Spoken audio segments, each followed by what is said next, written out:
Hello students, welcome back to food tech online. तो आज आप जैसे कि जानते हैं कि हम आ चुके हैं फूड इंजीनियरिंग के पार्ट 2 में, जिसमें कि हम लोग देखेंगे बहुत ज़्यादा इंपॉर्टेंट क्वेश्चन जो कि है हमारे गेट 2024 के हिसाब से, जो क्वेश्चन रिलेवेंट है फूड इंजीनियरिंग सब्जेक्ट से। मतलब इसमें हम लोग ने क्या किया है कि जो जो इम्पोर्टेंट टॉपिक्स है और जहाँ पर से आपको एक इजी टू गो, या आप एक तरह से यहाँ से आप चीज़ों को एकदम अच्छे से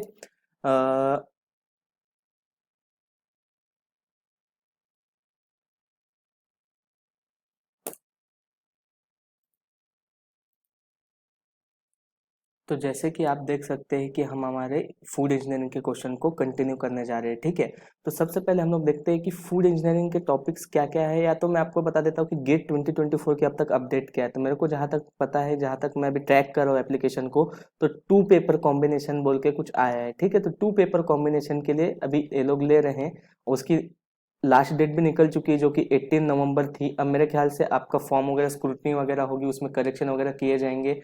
फिर उसके बाद आपको जनवरी के आसपास कुछ आपको एप्लीकेशन फॉर्म में से आप एडमिट कार्ड डाउनलोड कर सकते हो। तो ठीक है, वो सब चीज़ें मैं आपको इस चैनल में आपको अपडेट करते रहूँगा। इसलिए आप हमारा सबसे पहले तो हमारा आप ऐप डाउनलोड कर लीजिए। ठीक है, तो ये है हमारा ऐप। तो ऐप में देख सकते हो कि फूड टेक ऑनलाइन बोल के है। मैंने आपको बोल दिया कि पहले तो इसकी जो लिंक है वो डिस्क्रिप्शन में दी हुई है, तो वहां से आप जाके इसको डाउनलोड कर सकते हो। तो जहां पर आपको ना FSSAI, गेट, स्टेट, अलग अलग स्टेट के जितने भी फूड सेफ्टी ऑफिसर के एग्जाम्स है उनके बारे में क्विजेस, जैसे गेट में आप क्लिक करें तो food chemistry, food engineering, food products technology, इसके बारे में आपको अलग अलग प्रकार के क्विजेस मिलेंगे, अलग अलग क्वेश्चंस मिलेंगे, previous year questions, important question जो बहुत ज्यादातर तरीके से पूछे जा रहे हैं, ये सब क्वेश्चन आपको देखने को मिलेंगे। ठीक है, फिर इसके बाद हम लोग देखते हैं, इसका लिंक आपको डिस्क्रिप्शन में मिल जाएगा हमारे उसके। ठीक है, तो अब हम लोग बढ़ते हैं आगे। हमारा ऐप का लिंक डिस्क्रिप्शन में दिया हुआ है, वहां से डाउनलोड कर लीजिए। तो हमारा आते हैं पहला क्वेश्चन। लेट मी, अब हम लोग देखते हैं हमारा one of the most important question जो कि हमारे पूछे जा सकते हैं। तो यहाँ पर लिखा है, which of the following is an advantage of food processing? Availability of seasonal food throughout the year, removal of toxin and preserving food for longer, add extra nutrients to some food items. यहाँ पर मेरे ख्याल से camera की वजह से आपको नहीं दिख रहा होगा, लेकिन यहाँ पर इस सम फूड आइटम्स, ठीक है, ये है। और ऑल ऑफ द मेंशन, तो आप बता सकते हैं इसमें से अब फूड प्रोसेसिंग का सबसे ज्यादा एडवांटेजेस कौन से है। तो मेरे को लगता है ये आपका बेसिक, बहुत ही बेसिक प्रकार का क्वेश्चन है। मतलब यहाँ पर आपको सीधा सीधा पता चल गया है कि इसमें क्या है। तो सबसे पहला इसका आंसर है ऑल ऑफ द मेंशन।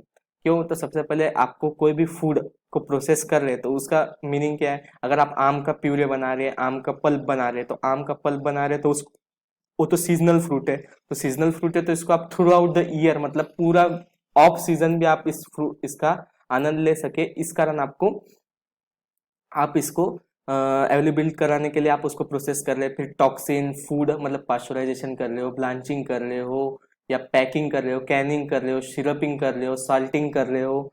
बहुत सारे प्रिजर्वेशन टेक्निक्स है, बायो प्रिजर्वेशन, बहुत सारी। ठीक, ये दूसरा फैक्टर हो गया। तीसरा, add extra nutrients to some food items. तो आपने सुना होगा एक कंसेप्ट का नाम है फूड फोर्टिफिकेशन। ठीक है, तो फूड फोर्टिफिकेशन में हम लोग क्या करते हैं, तो हमारे फूड के अंदर जो भी डिफिशिएंट न्यूट्रिएंट है, न्यूट्रिएंट कोई लॉस हो रहा है, जैसे कि आप हमारा देख सकते हैं ब्लांचिंग का मैंने एक वीडियो बनाया, मराठी में है, उसको भी हिंदी में हम लोग बनाएंगे। तो उसमें मैंने बताया था कि विटामिन सी के लॉसेस होते हैं। तो ये सब चीज़ों को कवर अप करने के लिए हम उसको फोर्टिफाई करते हैं, यानी कि न्यूट्रिएंट्स को हम अब थोड़ा सा बढ़ाते हैं ऑप्टिमम लेवल से। ठीक है, अब हम आते हैं next question, which of the following is a disadvantage of food processing? Canning of food leads to loss of vitamin C. ठीक है, यहाँ लॉस ऑफ विटामिन सी है। Loss of vitamin C, process food adds empty calories to food constituting junk. ठीक है, सही है। Some chemicals make the human and animal cell grow, which are some chemicals make the human and animal cells grow rapidly, which are unhealthy. Canning of food leads to loss of vitamin C. Processed food adds empty calories to foods constituting junk. मतलब ये question कैसे पता है आपको? यहाँ पर ना इस क्वेश्चन में ना डिसीजन बनाना है। ठीक है, डिसीजन बनाना है, मतलब कि एक तरह से ना आपको उस सबसे पहले तो डिसएडवांटेज कौन सा है इनमें से, तो मेरे ख्याल से सभी है, ठीक है। क्योंकि सबसे पहले मैंने पहले ही बोला विटामिन सी के लॉसेस होते हैं, फिर जंक फूड का भी क्योंकि हम यहाँ पर अलग अलग तरह के एडिटिव्स भी यूज करते हैं, भले वो कुछ कंट्रीब्यूट करे ना करे, लेकिन कई कई बार क्या होता है वो कैलोरीज जैसे कि नॉन न्यूट्रिटिव न्यूट्रिटिव स्वीटनेस का क्लासिफिकेशन है, कई बार डाइजेस्ट होते हैं डाइजेस्ट नहीं होते हैं, बहुत सारी चीजें हैं, ठीक है। तो हम लोग आगे बढ़ते हैं। रेडिएशन ड्रायर्स यूज, बताइए रेडिएशन ड्रायर, ये तो बेसिक क्वेश्चन है, आप बता सकते हैं बिल्कुल इंफ्रारेड। मैं आपको यहाँ पास एक, आपको मेरे को तो पता है आप मेरे पिछले 3-4 वीडियो देखे होंगे, तो मेरा आदत है कि आपको यहाँ पास एक असाइनमेंट दूं या आपको एक टास्क दूं, तो आप मेरे को ना ड्राइंग के जितने भी मेथड है, मतलब ना even from traditional sun drying से लेकर पूरा फ्रीज ड्राइंग तक, जितने भी प्रकार के ड्राइंग है, जितने भी क्लासिफिकेशन, उसका फ्लो चार्ट कंस्ट्रक्ट कीजिए। और मेरे ख्याल से जो कि ड्राइंग के स्टेजेस है, फ्रीज ड्राइंग का अलग है और एक स्प्रे ड्राइंग का अलग है, स्प्रे ड्राइंग बोल सकते हो, या डिहाइड्रेशन, डिहाइड्रेशन का जो हीट के वजह से होता है जो, उसका अलग एक फ्लो है, इक्विलिब्रियम मॉइस्चर कंटेंट है, ये सब चीजें आप एक बार पढ़ लीजिए।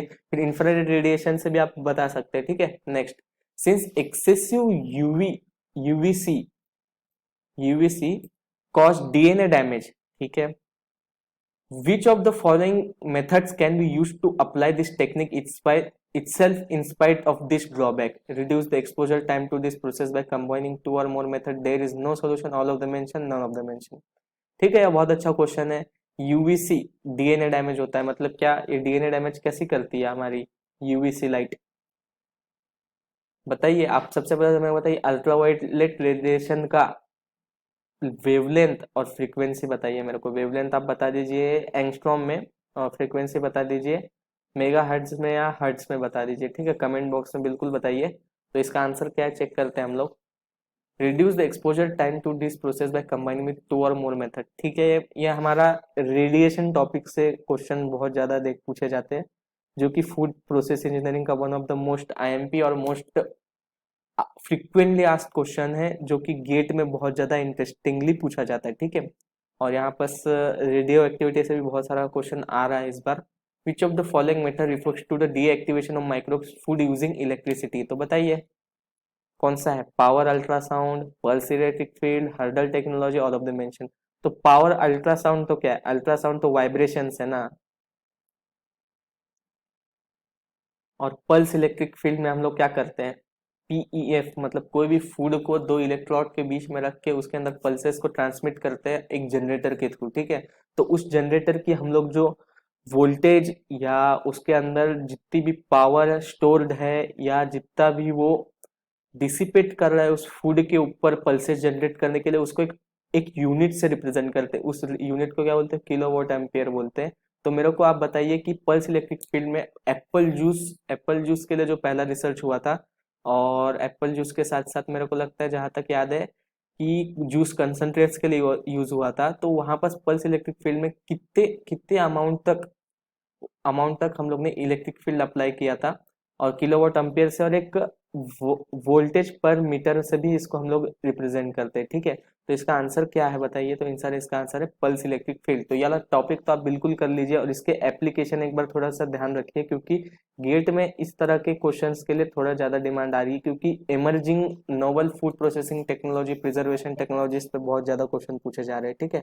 और साथ ही साथ मेरे को हर्डल टेक्नोलॉजी के लिए बारे में भी एक बार कमेंट बॉक्स में पिन कर दीजिए, या तो खुद पढ़ लीजिए, अगर पिन करना नहीं होता तो हर्डल टेक्नोलॉजी क्या होती है, हर्डल टेक्नोलॉजी के मेन बेसिक प्रिंसिपल्स क्या है, क्यों इसको लाना पड़ा, किसने लाया, किन किन किन किन साइंटिस्टों का मेन इसमें कंट्रीब्यूशन, और किसने इसको अप्लाई करके अब इसको किस किस तरह से हम लोग यूज कर रहे हैं, ठीक है। अब हम लोग देखते हैं 6th question. Which of the following combination of processing and preservation techniques works best for smoked fruits, smoked foods बोल लो या प्रोडक्ट्स बोल लो, ठीक है।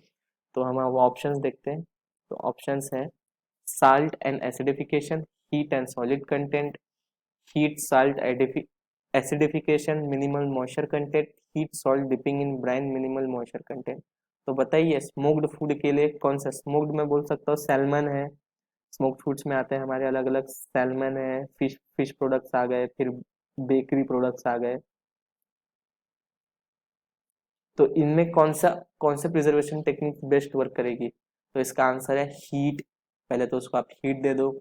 स्मोक्ड है तो मतलब हीट तो पहले से अप्लाइड होगी, उसके अंदर का जो पैथोजेनिक और स्पॉइलेज कॉसिंग माइक्रोफ्लोरा है उसको तो हम लोग ने मिनिमल लेवल पे या ऑप्टिमल लेवल पे ला के रखा ही होगा, या तो उसको सॉल्ट या ब्राइन में डिप कर दो, या तो उसका मॉइस्चर पूरा रिड्यूस कर दो उसके अंदर से वाटर निकाल के।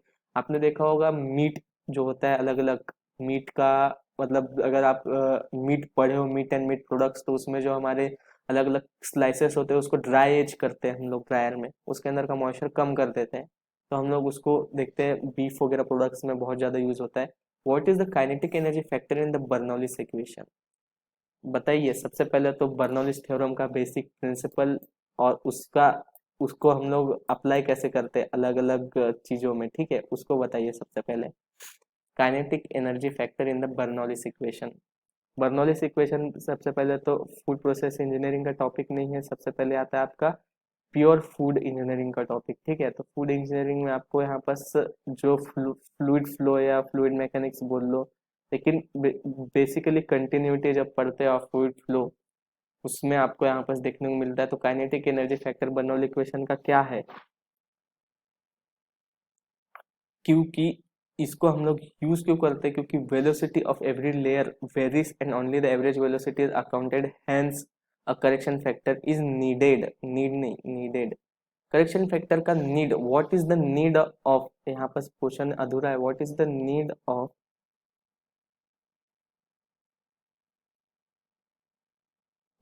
Kinetic energy factor in the Bernoulli's equation, ठीक है। तो इसका आंसर भी आ गया हमारे पास।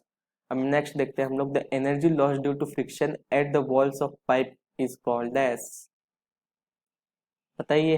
फ्लूइड का क्वेश्चन है, बेसिक ही है, ज़्यादा टफ तो नहीं लग रहा है मेरे को। बताइए।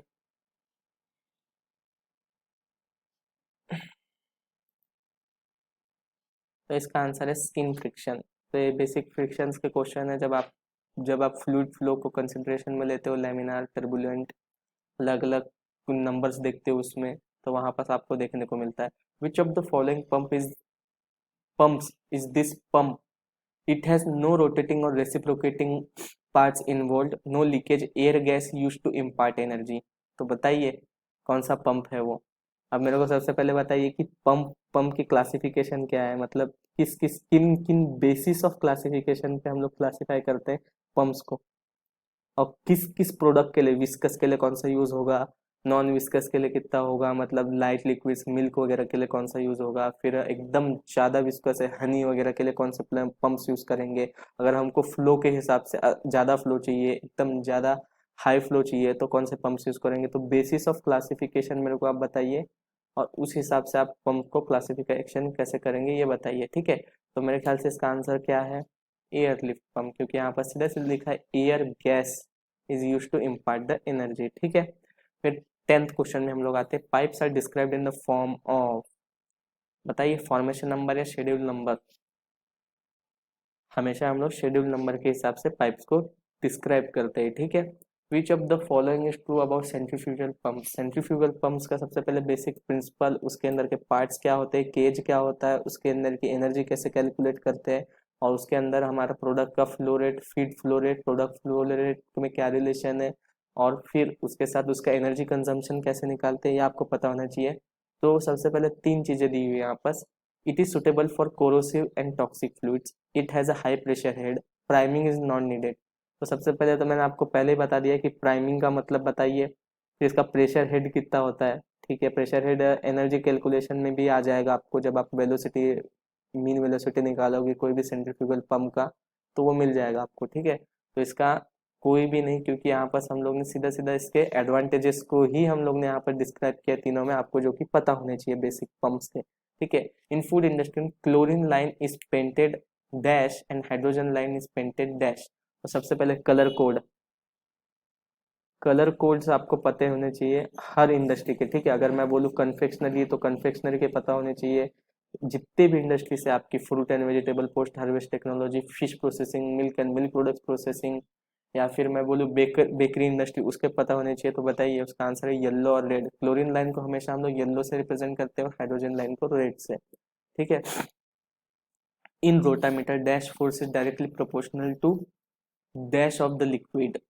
रोटामीटर कौन सा डिवाइस है और उसका बेसिक प्रिंसिपल क्या है, मेरे को ये बताइए। हम लोग ने शायद तक इसी साल गेट 2023 में क्वेश्चन आया था कि रोटामीटर, ओरिफिस, इन इन लोग को हम लोग ने मैच करना था उसके अलग अलग प्रिंसिपल के साथ, ठीक है। तो किसके साथ प्रिंसिपल है, तो उसका प्रिंसिपल है बोयेंसी। बोयेंसी के बेस पे वर्क करता है, लीनियर वेलोसिटी के प्रोपोर्शनल होता है वो हमेशा, ठीक है। Which correction of the orifice meter is concern with the venturimeter, ठीक है। ये भी फ्लो से रिलेटेड है और इसका आंसर भी आप देख सकते हो सीधा सीधा। The eddies are not formed as entrance to the downstream is not very big as compare to the verna contact, vena contact sorry, या वेंचुरीमीटर कॉन्टेक्ट, कॉन्टेक्ट बोल सकते हैं, कॉन्ट्रैक्ट हो गया, ठीक है। फिर next question, rheology of food in the food processing industry is now the food is affected when force या प्रेशर दोनों ही हो सकता है ना, लेकिन अब हम लोग देखते हैं प्रेशर को, क्योंकि व्हेन प्रेशर, क्योंकि फोर्स को ना, फोर्स को हम लोग स्पेसिफाई नहीं कर रहे, क्योंकि फोर्स को हम लोग स्पेसिफाई नहीं कर रहे कहाँ लग रही। तो प्रेशर जब बोलते हैं तो हम लोग फोर्स अपॉन एरिया बोलते हैं कि हम लोग इस अमाउंट ऑफ एरिया पे इतना स्ट्रेस अप्लाई कर रहे हैं या प्रेशर अप्लाई कर रहे हैं। यहाँ पास आंसर आना चाहिए मोस्ट अप्रोप्रिएट स्ट्रेस, लेकिन यहाँ पास आप प्रेशर भी लिख सकते हो, ठीक है। Blood is a Newtonian, rheopectic, pseudoplastic, Casson plastic. तो बताइए कौन सा फ्लूइड है, कैसन प्लास्टिक। तो मेरे को सबसे पहले बताइए कैसन प्लास्टिक फ्लूइड्स कौन से होते हैं और कौन से लॉ पे ये डिपेंडेंट है। कैसन फ्लूइड सबसे इंपॉर्टेंट टॉपिक है और इसका फ्लो बिहेवियर इंडेक्स क्या होता है कैसन प्लास्टिक फ्लूइड्स का, फ्लो बिहेवियर इंडेक्स की वैल्यू, और बाकी सब तीनों के लिए भी फ्लो बिहेवियर इंडेक्स की भी वैल्यू है जिसको हम लोग म्यू बोलते हैं, उसकी वैल्यू बताइएगा, ठीक है। फिर starch is dash as its viscosity decreases with an increase in shear stress. बताइए कौन से फ्लूइड्स में हमारी स्टार्च, मतलब हमारा पोटैटो स्टार्च हो गया, ऑब्लेक्स जिसको बोलते हैं हम लोग, ऑब्लेक आपने बहुत ज्यादा अभी देखा होगा ऑब्लेक्स, जिसको कि हम लोग ऐसे, मतलब कोई भी स्टार्च है उसको अगर हम लोग पानी में मिक्स कर दे उसके 50-50 मिक्सचर के साथ, उसमें एकदम अचानक से फोर्स अप्लाई करे तो हार्ड लगता है, लेकिन धीरे से डाले तो आप हमारा हाथ अंदर चले जाता है। तो कौन सा फ्लूइड है वो, सूडो प्लास्टिक है, क्योंकि उसकी विद विदाउट इंडिपेंडेंट, मतलब इंडिपेंडेंट ऑफ टाइम, इसकी जो विस्कोसिटी है वो बढ़ती रहती है जैसे जैसे हम लोग स्ट्रेस बढ़ाते जाएंगे, ठीक है। वही है इसका reason. Which of the following is a name of an actual viscometer. बताइए कौन सा है विस्कोमीटर, सभी है। कैपिलरी ट्यूब, हाँ बता सकते, कैपिलरी ट्यूब से भी हम लोग विस्कोसिटी मेजर करते हैं। ओस्टवाल्ड विस्कोमीटर जो कि है plate and coaxial cylinder. Which of the following is true about natural convection, low heat transfer, due to gravity and natural buoyant forces dependent on viscosity, density and thermal conductivity। तो कौन सी चीज इसके ऊपर true है, तो मेरे ख्याल से लगता है ये है, सभी चीजें ट्रू है, क्योंकि इसमें थोड़ा हीट ट्रांसफर रेट कम होता है कंडक्शन के कंपैरिजन में, ग्रेविटी की वजह से हो सकता है, बुएंट फोर्सेस की वजह से हो सकता है, फिर विस्कोसिटी, डेंसिटी और थर्मल कंडक्टिविटी पे भी थर्मल कंडक्टिविटी से ज्यादा ये मेरे ख्याल से डिपेंडेंट होता है सरफेस हीट ट्रांसफर कोफिशिएंट पे।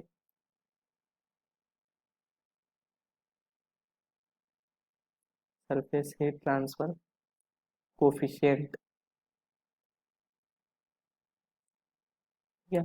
फिर जाते हैं हम लोग next question, dash is when nuclear boiling transform to film blowing. मेरे ख्याल से ये हमारा जब डीप फ्रीजरिंग का प्रोसेस पढ़ते हैं तब हमको ये समझ आता है, क्योंकि यहाँ पर हम लोग पढ़ते हैं बहुत, मतलब ये ऐसा मेरे को जहाँ तक याद आ रहा है, डीप फ्रीजिंग का जो कर्व बनता है हमारा 3 स्टेट्स का, उसका क्वेश्चन है ये। तो यहाँ से कब हमारा फिल्म बॉइलिंग स्टार्ट होती है ये पूछ रहा है, तो ये हमेशा चाहते हैं लीडिन लेडन फ्रोस्ट पॉइंट से, ठीक है। तो इसके बारे में मेरे को भी उतना ज़्यादा कुछ नहीं है, लेकिन मैं आपको रिफर कर सकता हूँ, या तो मैं आपको पढ़ के इसके ऊपर एक नया वीडियो भी बना सकते हैं, ठीक है। Next question, why is better to use jacketed vessel in dairy industry rather than a stainless container directly. Jacketed vessel क्यों, क्या है इसका reason, to prevent from milk carrying, फिर to have a better temperature control, the temperature of food in the film is equal to wall is very and jacket vessels are needed. मेरे ख्याल से सब चीज़ें हैं, क्योंकि जैकेटेड वेसल में क्या होता है कि हमारा जो मिल्क के जितने भी कंस्टिट्यूएंट्स है वो बर्न नहीं होते, उसके कारण आपको अच्छे रिजल्ट्स मिल सकते हैं, ठीक है। The reciprocal of heat transfer coefficient क्या है, हीट ट्रांसफर कोफिशिएंट का हमेशा क्या आता है हमारा रेजिस्टेंस दिखाता है, ठीक है। ये तो इजी क्वेश्चन है। Which of the following is true about natural convection, तो कौन सा लॉ है बताइए। मैंने तो पहले ही पिछले ही वीडियो में बताया था, तीनों लॉ बताइए। तो सबसे पहला क्या है, नेचुरल कन्वेक्शन में मेरे ख्याल से इनमें से कोई सा भी लॉ नहीं है। स्टीफन बोल्ट्जमैन लॉ भी नहीं है, गलत हो गया है मेरे ख्याल से। आपस न्यूटन्स लॉ ऑफ कूलिंग के बेसिस पे ये काम करता है, ठीक है, नेचुरल कन्वेक्शन। ठीक, फिर आते हैं हम next. Which of the following reason does not affect radiation between two parallel bodies, बताइए जल्दी। एंगल ऑफ विजन सही है, बाकी तो तीनों तो फैक्टर है ही हमारे। इसका answer, in diffuser the walls absorb heat from food by dash and keep them cool. तो बताइए किससे किससे इन लोग, किस प्रोसेस से लोग, मतलब किस heat type of heat transfer से लोग उसको वो करते हैं, ठीक है। तो इसका आंसर आप कमेंट कीजिए। फिर बाकी तो हमारा आज का लेक्चर खत्म हो गया। बाकी इसमें आप हमको सजेशन हमारे अलग अलग सोशल मीडिया लिंक दिए हुए डिस्क्रिप्शन वहाँ पर दे सकते हैं हमको। और उसके बाद हमारे यूट्यूब चैनल को सब्सक्राइब कीजिए, इस वीडियो को शेयर कीजिए, पिछले वीडियोस को भी देखिए। गेट के हमने बहुत सारे important question, previous year question भी सॉल्व किए, उसको सॉल्व कीजिए। उसके अंदर के टॉपिक्स जो जो मैंने बताए हैं उसको कीजिए। और बस वीडियो को लाइक कीजिए, कमेंट कीजिए, शेयर कीजिए, सब्सक्राइब कीजिए। Thank you so much for watching.